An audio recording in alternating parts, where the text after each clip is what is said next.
fast for me. Okay.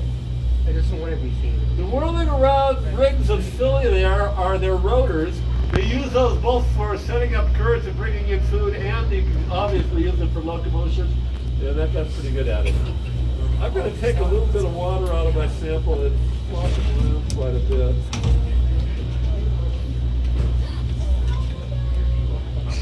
Savage.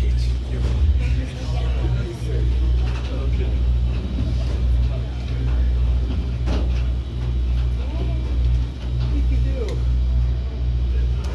Okay, here's an adult copepod. All hail plankton. Okay. The long antennas on the copepod are pretty distinctive. Here you can see its eye spot. There's its 4 feet. A big copepod can eat something like 10,000 diatoms in a single day. These animals are plant bunch of machines. They then become food for everybody and their brother. Lots of animals love to chow down on the copepod. They're an important food source for lots of different critters. All right. Is it eating? It's trying to eat. It's pulling in some of these diatoms. Look at the great big egg next to it. Not quite sure what this is going to grow up to be. There's everybody and their sister are putting out eggs right now. Actually, Barney! Yes! That's the baby barnacle. Have all you looked at adult barnacles growing on rocks? You know what they look like? You know, when you got them bleach feet on. Barnacles are hermaphroditic. They're male and female in the same organism. If you're a barnacle, you're living next door to another barnacle, when springtime comes, you can reach next door and fertilize your neighbor's eggs. Your neighbor's going to do the same thing for you. Okay, let's say you're that barnacle growing on a rock all by yourself. You don't have any neighbors. Springtime comes, you can't go off and date other barnacles. You're glued on that rock. But you're still not out of luck, because if you're a barnacle, you can't reach anyone else. It's okay to fertilize yourself. So all the barnacles get up pregnant. The eggs develop in the adult barnacles, so they look like Barney here. They hatch out, they're released into the water. For about a month, they're going to drift around the farm, chowing down on phytoplankton. The currents spread the kids far and wide. After about 5 weeks, Barney goes about time for me to settle down. They metamorphose, change shape, drop down the bottom, and start tasting. When barnacle tastes where another adult barnacle safe piece in its lip, maybe I grew up here, does a little dance to see if there's enough room to grow up. If there is, they go, bingo, this is going to be my home. They glue their head on the rock, stand on their head the rest of their lives. Build a shell house for themselves, and then just keep their toes up to the water to feed. And that's what you're seeing when the adult barnacle is feeding you, the little feet sweeping through the water. Cool. Okay, so that's the barnacle. That's an air bubble, you can ignore that. Okay, let's check out some of the plants, some of the phytoplankton. See this thing looks like a penny right here?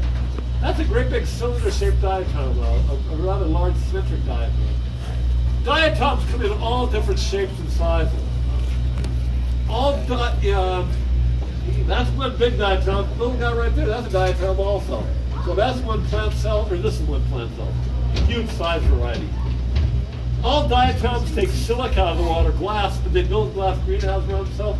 As I focus up and down on this big diatom, you see the honeycomb pattern on the outside? Those are holes in the glass house. They let in carbon dioxide, nutrients, and water. Okay, let's say you're a big copepod. Come along here, you eat these diatoms. What happens if you eat something made out of glass? Can you digest it? You eat marbles, they go right through you, come out look like marbles. Same thing happens when the copepods eat these diatoms. They can digest the plant material on the inside of the glass house, but they can't digest the glass house.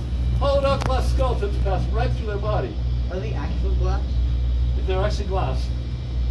These glass shells eventually sink down to the bottom. Over millions of years, these plant shells pile up on the bottom. In some areas, the shell piles get to be many feet thick. Stuff's called diatomaceous ooze or diatomaceous earth. All of you have used diatom shells before. Think about it tonight when you're brushing your teeth. When you feel that grit in your toothpaste, it used to be a common ingredient in toothpaste for the abrasive material. They don't put it in anymore. They found it was damaging people's teeth. It was too abrasive. But they still put in all sorts of other polishes, especially metal polishes. Oftentimes use diatom shells. The tiny holes in the diatom shells also make for great filter material. We use diatom shells to filter things like pool water, aquarium water. Most of your bottled waters are filled with diatom shells. Is that the feathery guy? Where he's here we have a straight chain catopsaurus. And many of the chain diatoms, their glass houses are drawn out and they load into glass spines, which is an adaptation for floating. the more surface area compared to your volume you have, the much easier it is to float. These guys just float down like a feather. They'll hang in the water even in a completely quiet bay. These big cylinder-shaped diatoms, they get into a quiet bay, they drop out fairly quickly. So these guys do much better on here in the main basin where the currents keep them up near the surface. Is the microscope hurt them? Or no? What? Does it hurt them? Or no? The microscope hurt them? It's probably the brightest light they've ever seen. The critters in here that have it high. Oh, here we have some triangle-shaped diatoms. They're diatoms are in geometry, all sorts of shapes. Now that when we were looking at that cylinder-shaped diatom, it's shaped more like a pill. If you look down and round, it's like an aspirin. If you look straight down on it, it looks round. But if you turn on its side, it looks square. That's a side view of a cylinder-shaped diatom, and you can actually see it's actually a box with a lid. There are two halves to the diatom shell. Diatoms reproduce either sexually or asexually. When they reproduce asexually, the two shells come apart, and each shell forms a new shell inside. But the way that works out, this one, the bigger half is going to make a new shell, and it'll be the same size as the original, but the other one's going to be a size smaller. And over several generations, they'll get smaller and smaller. And then they have a way of sexually reproducing when they get to the smallest size that actually blows back up to having the biggest size. So that's part of why there's such a big range of sizes on these big cylinder-shaped diatoms. Okay, now one that's eating. there's a kind of pickup sticks diatoms there. Lots of shapes. Okay. Let's look around in here and see if I can find a swimming planet for us. Is there any baby crabs in these? Because I know By hearing you shot, you're gonna have to speak up. What? Is there any baby crabs in these? We'll probably find. I'll find some crab larvae probably in the coarse fish sample.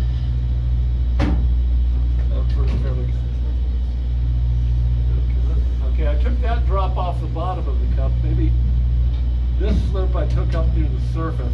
If it sits for a little while, oftentimes the dinoflagellates will swim up right near the surface. So maybe just slurp off the top. Oh, hey, a larvacean. These guys are cool. Here's the head of the animal, and there's this long, wiggly tail. The way the larvaceans make their living, they build a mucus house for themselves. These guys live in a big gob of snout. They kick their tail really fast. They've got fine and coarse fish mucus screens on their house. They scrape phytoplankton out of the water with, and then they eat that for food. So the larvaceans are mucus sheet filter feeders. Are you guys a marine biology class? Have you guys been studying phylums at all? A little bit. Okay, this is actually a subphylum of the chordates. It's a urochordate. It's got our characteristics. It's got a dorsal nerve column running down its tail, a stiffening rod called a notochord, and pharyngeal gill slits. Of anything that we see in the plankton hall, other than fish larvae, that's probably our closest relative. So what are those like? They're black. Like so on the strings. All these strings, yeah. Those are chain diatoms. Each box of the diatom, and they're sticking together. See, they got a fine little glass spine in between them. And that's how they link together. So that's a chain of diatoms. And there's some other chain of diatoms. Oh, now sometimes the chains of diatoms grow in a spiral and look like a spring. So that guy's kind of a coke pot curly fry. Besides having lots of surface area with these long needles sticking out, they spiral around as they sink, and that slows down how fast they sink. Okay, well, I'm not spotting any dinoflagellates yet. I think I'm going to move on to some bigger animals from the coarser mesh sample. Let the fine mesh sample settle for a little bit. Try to take another slurp off the top, see if I can find some of our swimming clams.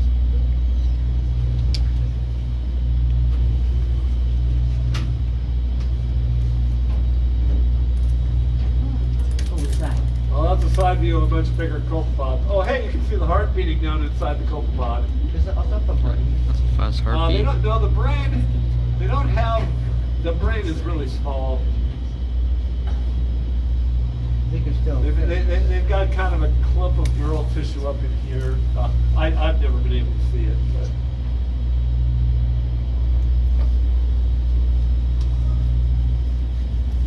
What's that? Go back. Those were air bubbles.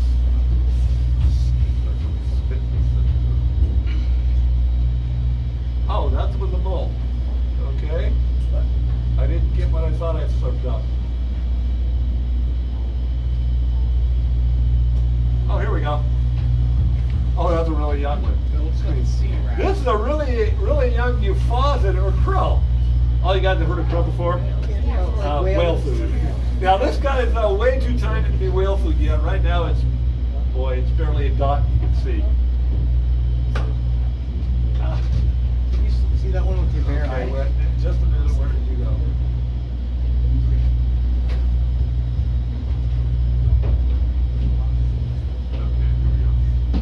Okay, check out the compound. Well, here, wait a minute. I'm going to. I gave this guy way too big a swimming pool.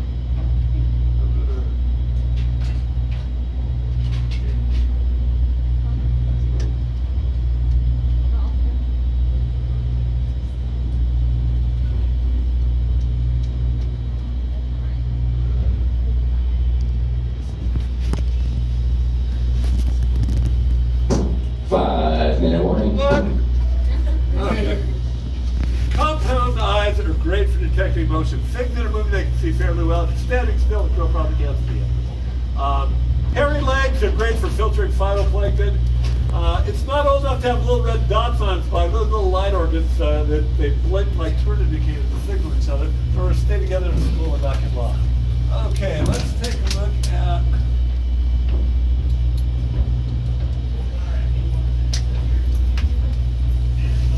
This little critter right here is nicknamed a spikehead for fairly obvious reasons. So you can see the heart at the base of the spine there. The real name for a spikehead is Zoea, and this is the baby crab larva. Your mother crab, she has about 500,000 babies a year. Makes for kind of a crabby parent. What she her eggs are fertilized underneath her little abdomen flap. She takes great care of them there for several weeks. They grow under there, they get bigger and bigger. She's already popped. When the eggs are fully developed, they hatch out. Out come these little spikeheads. Mom turns to get loose in the water, she doesn't bite them, she's done parenting. They're on their own. Sharp pointed spikes make them less palatable to predators like ours.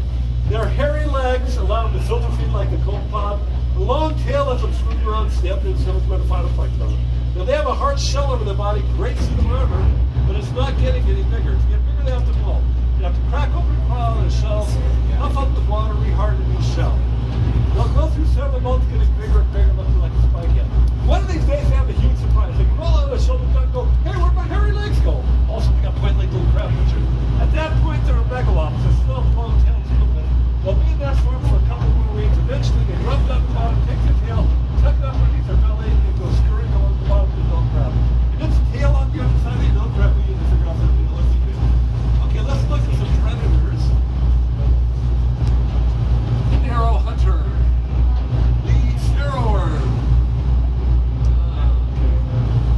See the flipper-like tail? Look how clear the body is. Moving up the long, thin body. See the dark area there? That's breakfast. Looks like, oh, that's the copepod in stomach right there. There's the eye on the copepod there. It's like copepod. They plankton. Yep, he's gobbled up plankton. Let's move up to the business end of an arrow. Okay. You see little beady eyes? All at the same time, an arrowworm going forwards, backwards, or off to either side. Some researchers believe their head's clear enough they can run out the back of their own head, see if anybody's sneaking up on them. 360-degree view around them, just like teacher. When they spot their prey, they flip their tail and dart forward. Look at on the sides of the head here. These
6-ish. Actually, our next segment is going to be your lunch period. So go grab your snacks and lunches and grab a tea and have about 10 to 15 minutes. Grab your plate,